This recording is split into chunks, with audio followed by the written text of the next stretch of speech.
Vika, congratulations. I'm going to keep this short and sweet because I imagine that you probably want to get to bed and get some sleep. But tell us, what did you think of that performance, and how pleased are you to get through to the third round here at the Aussie Open for the third time, for the 12th time?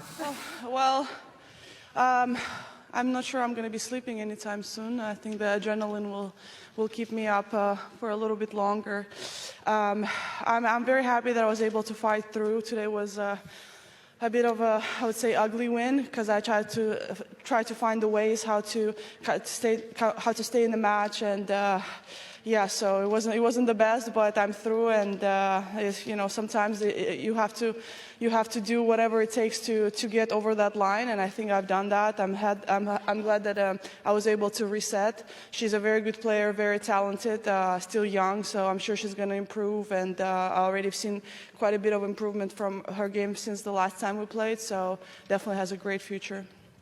You mentioned being able to reset.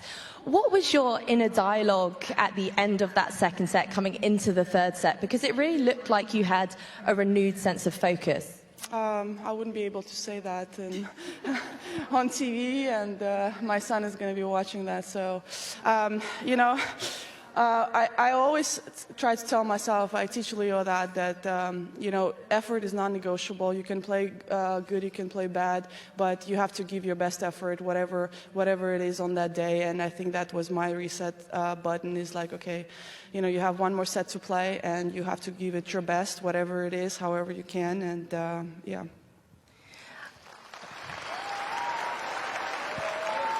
Absolutely. And one final question. I'm glad you mentioned your son, because you're one of 8 women here competing at the Australian Open who is a mother, which is absolutely incredible, inspiring so many people, not just here today, but also at home. So how special is it rather, to be able to show to all of these people and your son that you can achieve anything you put your mind to?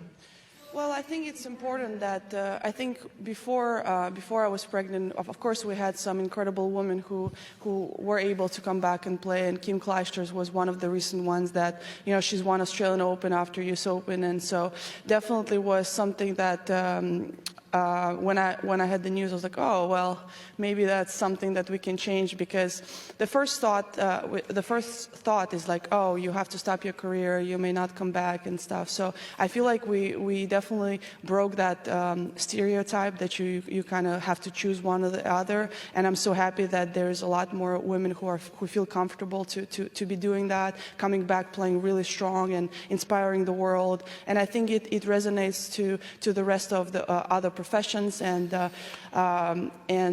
I hope that in the future we're able to create better opportunities, financial stabilities for our players, and something that's never been done in women's sports. So I hope we'll be able to accomplish that pretty soon. Absolutely. Special words from a true champion. Congratulations once again. And thank you guys so much for staying so late. I really appreciate you. Thank you.